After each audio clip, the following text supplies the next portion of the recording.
sampaikan bahwa sebenarnya kami sebagai kepala sekolah waktu itu bersama Pak Paulian itu khusus pada MBS-nya yang bermasalah dengan kegiatan kepala sekolah.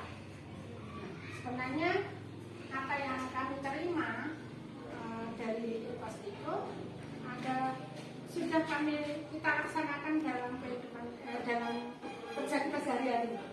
Jadi ada pembelajaran aktif, ada supervisi, ya, ada peran serta masyarakat, ada MPS, dan yang baru itu adalah budaya baca dan kepala sekolah aktif.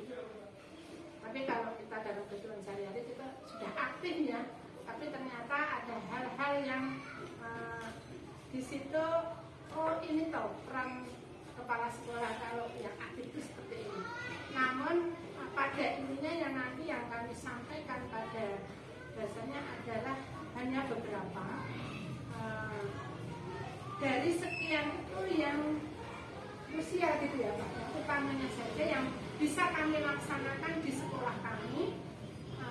Walaupun yang diberikan itu ya sebisa kami ada kita usahakan untuk diimplementasikan di sekolah kami. Tentunya sebatas kemampuan dari kami dan bersama teman-teman SD Mangunjaya.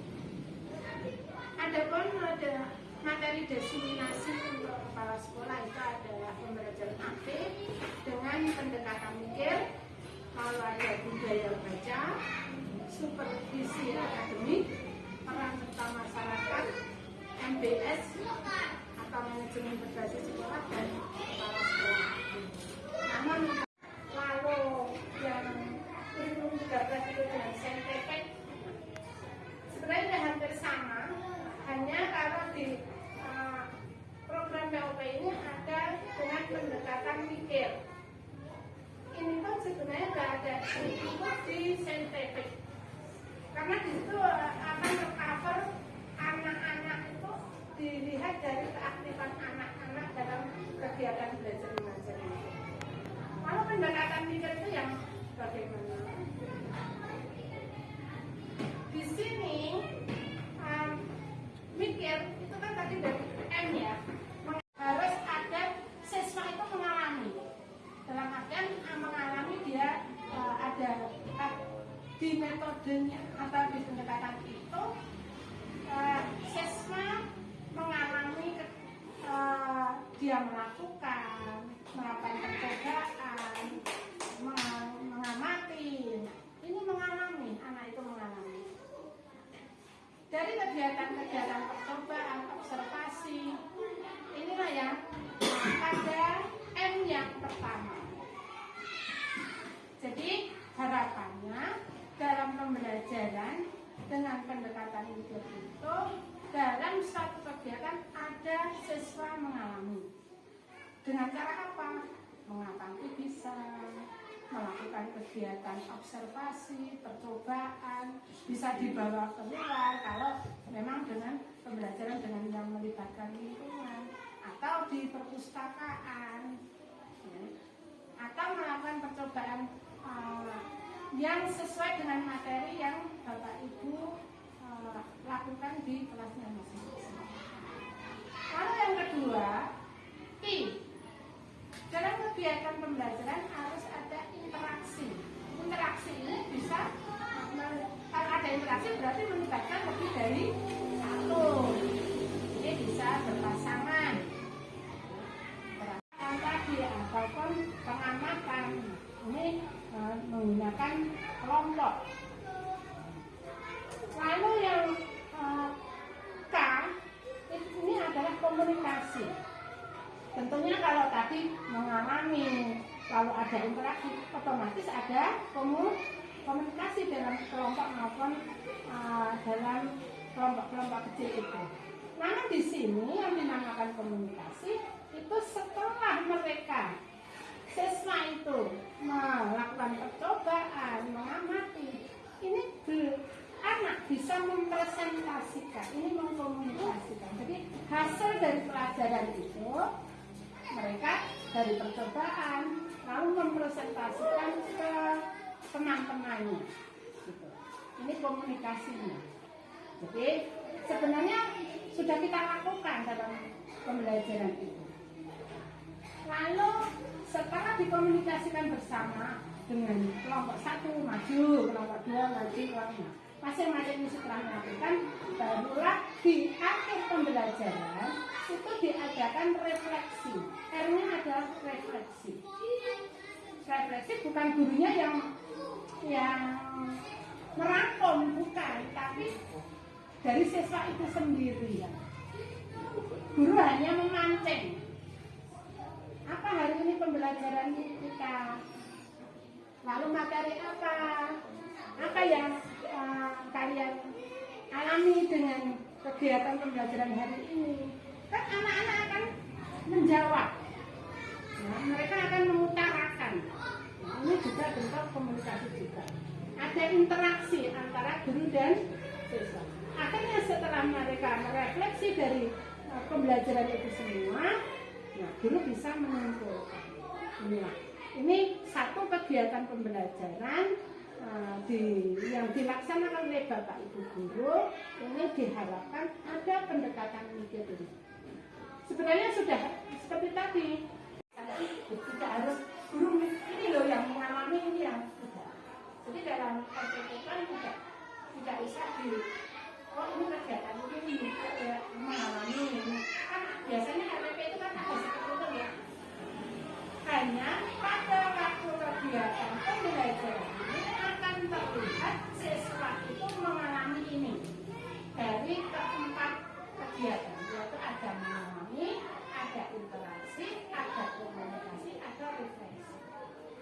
Kita sebagai kepala sekolah ini kita akan bisa melihat waktu kita supervisi. Supervisi itu karena sudah disetting ya dari awal ya, karena sudah ada komunikasi.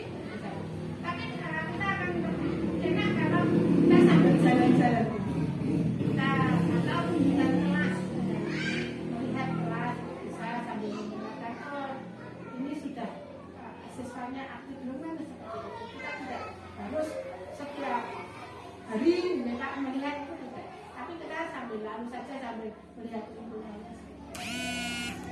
Karena pembelajaran aktif itu ada kelanjutannya bahwa hasil dari pembelajaran itu bisa dipajangkan. Kan ada LK-nya. Ini dipajangkan setelah presentasi nanti lalu dipajangkan. Pemajangan ini dalam maksud bukan untuk pamer-pameran enggak, tapi anak ini bisa menjadi sumber belajar. Oh, kelompok itu ternyata ada jawaban ini yang beda dengan jawabanku. Oh, ternyata ini tambah bisa menambah pengetahuan dari kelompok yang lain. Jadi pemajangan itu kan biasanya kalau kita dibaca ya wes diletakkan ya. Akan pemajangan akan lebih efisien itu kalau diletakkan di pintu atau dekat dengan pintu ruang masuk anak sehingga bisa dilihat oleh anak. Itu untuk persiapan mengajarnya lebih ditekankan pada siswa aktif. Jadi siswa kalau sudah aktif tentunya akan mengalami keempat ini. Walaupun kita tidak harus menuliskan ini yang mikir, ini yang interaktif, ini yang komunikatif. Tapi kalau dalam pembelajaran mikir harus ada unsur keempat. Karena refleksinya, sering Bapak Ibu Guru di tempat kandungan untuk merefleksi itu biasanya kantong darat sudah gitu Pak. Jadi refleksinya sehingga antara tujuan yang di RPP itu terkesampingkan, apakah sudah bisa tercapai atau belum. Ini untuk kegiatan pembelajaran dengan pendekatan mikir. Sebenarnya di dalam pembelajaran abad 21 kita harus ada 4 C-nya, yaitu K1 adalah kreativitas, K2-nya adalah critical thinking atau bisa memecahkan masalah. Jadi siswa itu diharapkan nantinya kalau kita sudah dipupuk dengan biasa memecahkan masalah, maka dewasanya akan juga terbiasa dengan memecahkan sebuah masalah.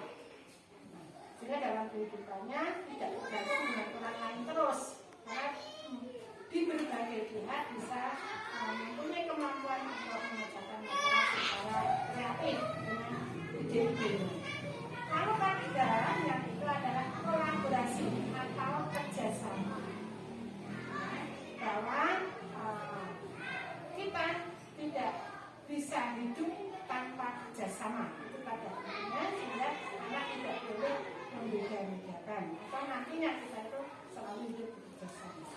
Lalu yang keempat yang terakhirnya adalah komunikasi seperti tadi dalam penjelasan, ternyata komunikasi itu akan memudahkan berbagai masalah itu menjadi terselesaikan, sehingga dalam kehidupan itu bisa harmonis, baik itu di sekolah, di mana dia berada. Kalau bisa berkomunikasi, maka dia hidupnya akan menjadi harmonis. Ini tujuan pembelajaran di bahasa kita. Ini hubungannya antara tadi pembelajaran mikir dengan pembelajaran bahasa itu yang sekarang ini di IKM ya, di UKM ini dilaksanakan. Ini tentunya monggo Pak Alden, apa yang kami sampaikan tambahan. Apa yang sudah disampaikan Bu dan Pak Esam tadi benar-benar yang kita paling tidak 1 bulan sekali kita harus melaksanakan program tersebut. Jadi hasil kita dalam istilahnya supervisi guru di kelas masing-masing itu refleksi itu bisa dilaksanakan 1 minggu sekali ataupun setiap kali tema selesai langsung refleksi bisa. Sehingga dalam 1 KKG dalam 1 kelas, dalam 1 sekolah ya, KKG 1 sekolah yang dilaksanakan mungkin 1 bulan sekali, itu kepala sekolah akan menyampaikan refleksi hasil dari pengamatan yang dilaksanakan di masing-masing kelas selama 1 bulan itu. Sehingga apa yang dilaksanakan guru kelas, misalkan yang sepele saja, mungkin guru kelas itu pagi tidak menanyakan apakah tadi pagi anak-anak sudah melaksanakan sholat, walaupun hanya semacam itu sangat penting sekali, karena kita selalu mengingatkan kepada anak bahwa kewajiban kita itu harus benar-benar dilaksanakan. Ini sementara dari saya ini saja dulu. Nah, ada intinya bahwa sebuah program atau kegiatan kita itu tidak hanya di pembelajaran, kita sebagai kepala sekolah juga akan berikan masukan ketika KKG. Kayaknya kok tindak lanjut ketika di sekolah itu alat-alatnya sudah tak ambil belum. Ini hanya beberapa, ya ada sih yang ini, tapi ada juga. Ini belum sebagai belum semua, baru sebagian yang enggak. Nah mungkin setelah kita mengikuti ini dengan melihat bagaimana guru model itu menyampaikan materi kepada anak, itu mungkin nanti ada perkembangan baru. Semoga saja ada perkembangan baru. Sebab yang kemarin di SD kami, terutama kelas 5 pada waktu itu lesson CD-nya yang mengajar Bu Nastiti. Ternyata dari 5 sekolah imbas itu juga kagum. Kenapa mengkondisikan anak dengan caranya Bu Nastiti, anak-anak bisa melaksanakan pembelajaran dengan baik. Ora ono bocah sing jenengane guyon omong-omongan tidak ada sama sekali. Jadi memotivasi anak itu dengan cara yang sudah dirancang oleh Bu Nastiti benar-benar bisa mengenal terhadap anak. Dan anak tersebut kemarin itu pada waktu pembelajaran untuk usul atau menyampaikan saran itu rebutan.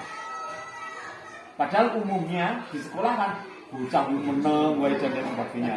Tapi itu pada waktu pelaksanaan kemarin yang benar-benar semacam itu.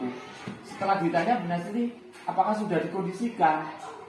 Itu enggak, jawabannya Bunda Sri enggak. Memang setiap hari pembelajaran semacam itu. Nah, mungkin nanti setelah kita semua, teman-teman kita itu melihat bagaimana guru model mengajar, mungkin nanti bisa benar-benar mengimbas ke sekolah dengan semuanya. Saya guru yang mengikuti PO Buat guru bisa mengaktifkan siswa karena satu adalah persiapan. Kalau kita sudah siap kan berarti benar-benar dulu Pak. Iya. Mereka langsung cek sudah ada schedule-nya. Jadi mereka ke jam ini berapa menit ada target.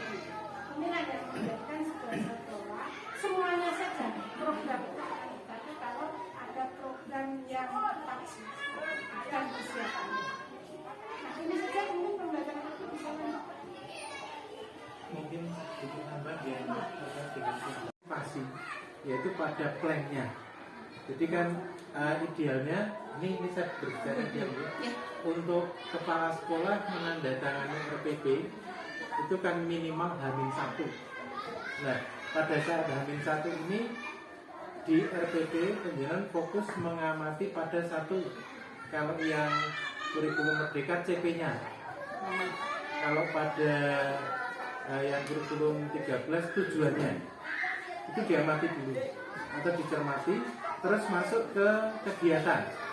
Kan sekarang RPP 1 lembar istilahnya itu kan harus ada tujuannya, terus yang kedua harus ada KBM-nya, kegiatannya, PBM-nya. Nah itu nyambung enggak antara tujuan dengan kegiatan yang dilakukan. Kalau tidak nyambung, bukan tujuannya yang dirubah, tapi kegiatannya yang diubah. Terus di kegiatan itu mesti diamati apa yang dilakukan oleh siswa. Itu yang utama. Yang dilakukan oleh siswa, kalau di situ sudah tertuang misalnya siswa bersama guru keluar kelas terus mencari apa, begitu berarti kan sudah ada di situ. Nanti tinggal kalau penjenengan nanti pemantauan ya, pemantauan bukan supervisinya, pemantauan kemarin mengajukan RPP ini kok pelaksanaannya beda lah, nanti direfleksinya nanti disampaikan. Terus yang ketiga yaitu harus ada evaluasinya atau penilaian. Nah dari tiga ini harus nyambung semua. Kalau misalnya tujuannya A kok evaluasinya B kan berarti tidak nyambung. Tujuannya A dengan kegiatan ini kok ternyata tujuan ini tidak tersentuh di kegiatan, berarti tidak nyambung. Nah itu jadi yang pertama diamati adalah pada RPP-nya. RPP-nya di kegiatan itu sudah mengaktifkan siswa atau belum, sudah mengajak siswa kalau tadi mikirnya mengalami atau belum. Misalnya membandingkan antara misalnya akar tunjang dengan akar serabut, itu kan bisa mengamati langsung, bisa juga dengan gambar kan bisa. Tapi tingkatannya kan mesti lebih bagus yang mengalami dengan mencabut sendiri rumput yang tidak terpakai, terus ada yang carikan rumput yang serabut maupun yang tunjang, terus diperbandingkan seperti yang tunjang ini seperti ini yang serabut. Jadi yang pertama untuk ini adalah dilihat pada RPP-nya. Akan dia beli naruhan ini. Jadi bukan setelah siswa yang dan lainnya adalah pemahaman dari kegiatan belajar itu menjadi bermakna. Kita teruskan yaitu pada budaya baca ya.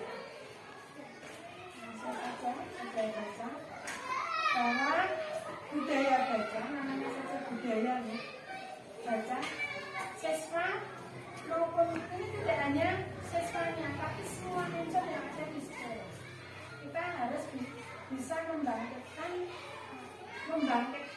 siswa atau yang ada di warga sekolah itu untuk benar membaca, membudayakan, membiasakan. budaya itu menjadi sebuah terbiasa. Nah, untuk membiasakan ini harus ada beberapa aspek yang harus dilakukan di sebuah sekolah. Karena unsurnya kalau anak itu menjadi sebuah budaya baca itu tidak hanya di sekolah, tapi di rumah juga seperti itu. Nah, sehingga ini nanti akan masuk pada aspek budaya keteladanan dulu, atau contoh, memberikan contoh. Nah, contoh yang ada di sekolah ini adalah dengan aktif membaca di perpustakaan. Di perpustakaan anak diajak, ada jadwal kunjung ke perpustakaan. Jadi dari kelas 1 sampai kelas 6 itu ada jadwal kunjung ke perpustakaan agar anak tahu, oh ini buku yang pembelajaran, maksudnya referensi. Oh ini majalah, kelompok majalah, ini kelompok fiksi. Dan dengan melihat seperti itu kan anak-anak akan tertarik. Maka perpustakaan harus banyak dilengkapi dengan alat-alat. Tidak hanya buku saja yang ada di perpustakaan, tapi ada mainan. Anak senang dulu kan, jangan dipaksakan. Yo, mau perpustakaan, bobok perpustakaan tidak. Tapi dibuat senang dulu. Dengan melihat perpustakaan ini anak-anak juga akan nyeret. Oh itu buku, oh di sini. Dan niatnya kesini kan tadi akan bermain, ada puzzle, ada gaten, ada boneka mainan, bahkan bisa melihat TV. Tapi mereka kan TV, buku apa? Saya tertarik juga, ini akan membuka. Ini keteladanan. Keteladanan ini juga di sekolah, di kelas kami, ini ada membaca, memberi contoh membaca. Memberi contoh membaca. Jadi guru, karena kita kan sifatnya masih anak-anak nih Pak, tidak bisa langsung sendiri juga. Terutama di kelas-kelas rendah, di kelas 1, 2, 3 itu ada cara membaca, memberikan contoh membaca. Itu yang keteladanan kita. Dan saya selalu menganjurkan di dalam pertemuan setelah olahraga mau coba yang satu gunting. Itu targetnya adalah satu buku sehingga bisa dibaca di rumah juga bisa. Kita sebagai refreshingnya juga. Jadi membaca tidak harus dibawa ke kamar, bisa dibawa ke musola atau tempat pinggir-pinggir. Ini saja yang bisa kami lakukan di rumah. Walaupun tidak sesempurna, tapi sedikit yang bisa kami lakukan.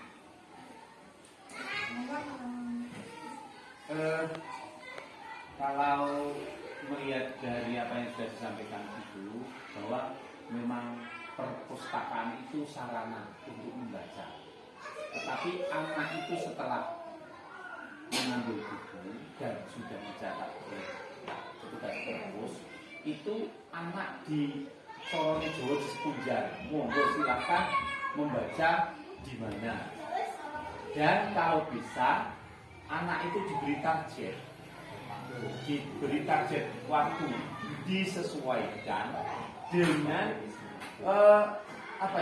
sisi dari buku tersebut. Kalau bukunya tebal, ya dikasih kuota waktu yang agak panjang. Tapi kalau hanya cerita-cerita yang hanya beberapa lembar, itu juga bisa diberi waktu hanya sekali pertemuan. Nah, itu perlu sekali, dan juga harus ada catatan Pak, yang sudah dibaca selesai. Misalkan anak A sudah membaca cerita ini, judulnya ini sampai selesai. Kalau sangat mendetail ya halaman sekian sampai sekian gitu. Jadi kan buku itu kan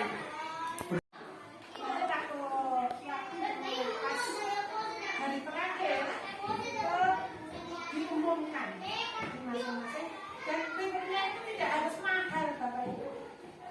Makanan kecil seperti yang ada di sekolah itu dibungkusin. Coba bahkan hanya yang terlihat itu hanya buku satu, pensil satu.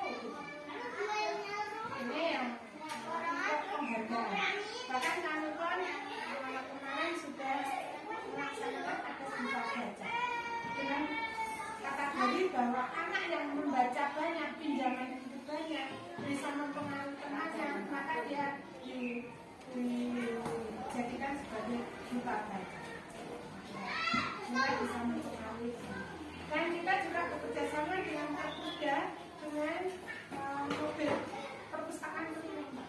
Ini baru yang terbaru kemarin jadwalnya sampai sekarang belum keluar. Karena apa? Banyaknya peminat. Sehingga kalau yang tetap baca itu biasanya dengan pakai atau dengan tablet. Kan ada empat kendaraan. Nanti yang baca dua, yang